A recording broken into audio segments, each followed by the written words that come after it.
Welcome back, guys. Today we're going to talk about a very uncomfortable camper secret. So, you may remember from our video that we did for New Year's that Ryan was pretty sick in that video, definitely snuffly, under the weather. And we all know sharing is caring, and in small confined spaces, it was not a surprise when I also got a similar illness, and that of course came with the coughing, stuffy head, snuffles, poor sleep, and all the uncomfortable things that go with being moderately sick with a nasty cold.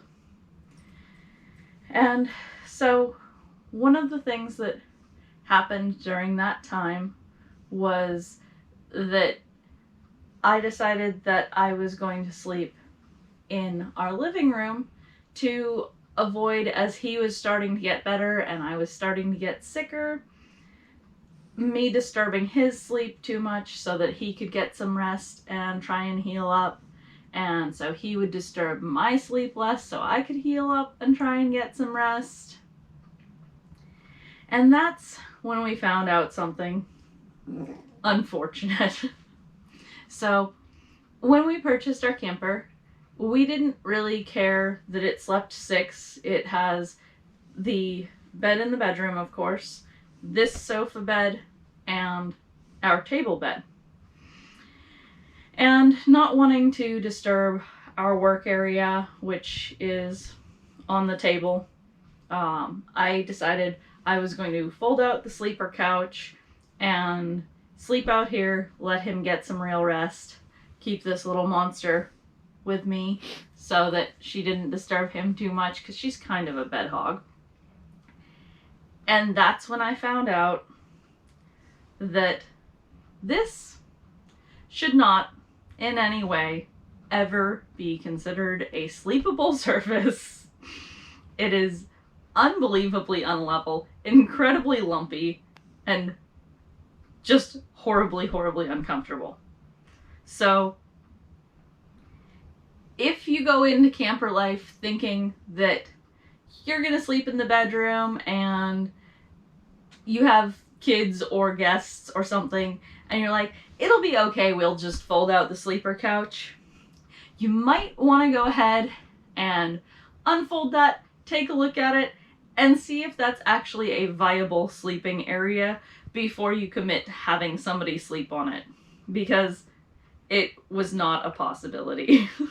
We toughed it out for one night, Sprite and I did, but it was a lot of sleeping kind of actually sideways, because that's the only way you can find a semi-flat surface. So I'm going to go ahead and unfold this. We're going to show you exactly what this bed actually looks like, but something to absolutely be aware of if you're buying one of these campers that's not really designed with multiple bedrooms.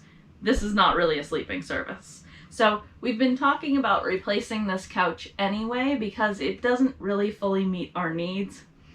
The positioning with where it is in relation to our TV, which is straight over that way, makes it very difficult to sit here and comfortably watch TV. As you can see, we've worked on a couple of solutions. We've got a new ottoman here, which opens up and is storage.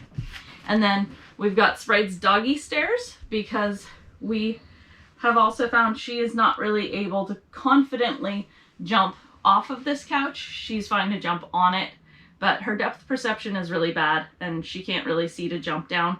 So the doggy steps make it all safe for her. But let's go ahead and pull out this couch and show you what I'm talking about. In disclaimer, I'll add that we're talking about this couch. To be fair, we haven't gone to Camping World and pulled out a dozen couches and see if any of them are different. So, as Sue mentioned, when you're shopping, if the pull-out couch is of interest to you, definitely pull it out and take a look at it. But we're going to show you what this one looks like. And that's definitely something we did not do when we were shopping for a camper. We honestly never expected anybody to sleep here, but with the cold misery we had going on, it seemed like a good decision. But do look at them before you plan to use them for sure.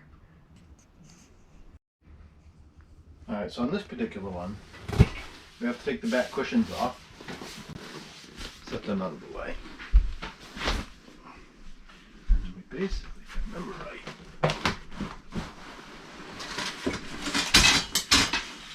pull it out. Try to rip the blinds down at the same time.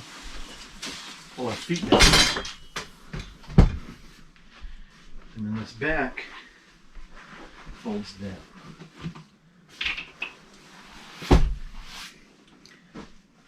So if you look at this from level, you can see right here at the head end, this is a good like inch taller than this. There's a great big gap there. And what's probably difficult, but maybe you can see, yeah, you probably can because of the arm of the couch. The arm of the couch is level. So if you look at the front edge versus the back edge of the head end of your cushion, it's probably 3 inches different. And that is very uncomfortable. And it's different. Like this one's really soft, but this one's hard in some spots. Yeah, so there's firmness differences, there's height differences.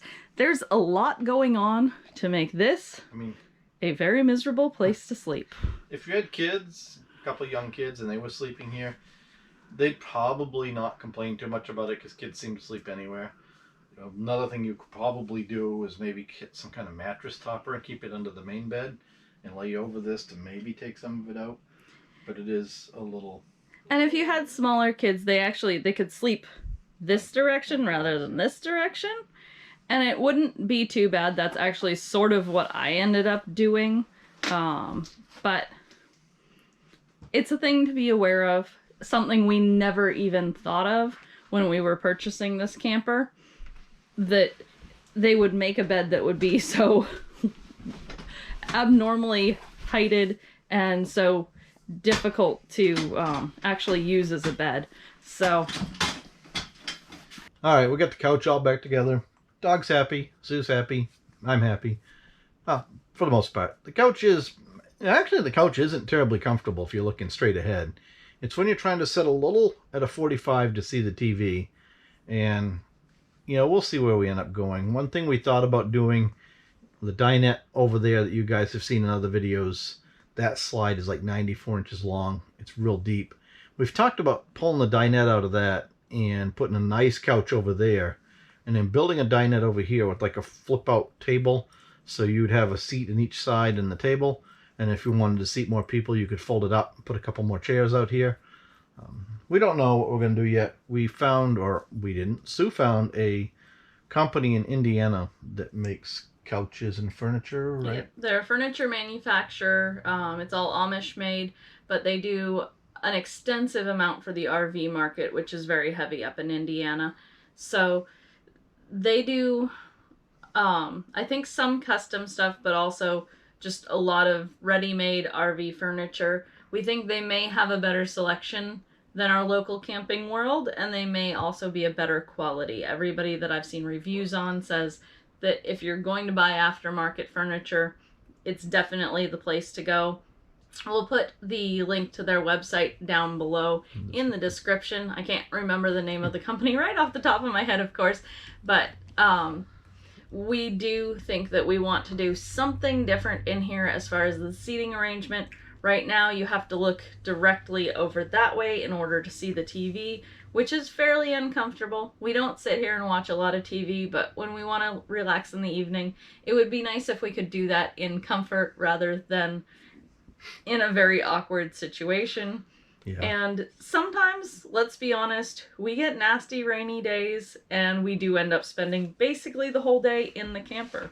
So on days like that, or days that he wants to work over on the dinette and I want to work on the couch, because we do both work from home or the camper as it may be, it is important for us to both have a comfortable workstation. Usually we just both work at the dinette, but sometimes I do bring a desk over here. So we're going to do a little rearranging and see what we can do to make this a more functional space for us. We'll bring you guys along for whatever it is that we decide to do in the end, but we appreciate you joining us. Take a look at what features your camper has before you need to use them. That's our big tip of the day. and we appreciate you guys so much stopping by. Thanks for watching. Don't forget to like and subscribe.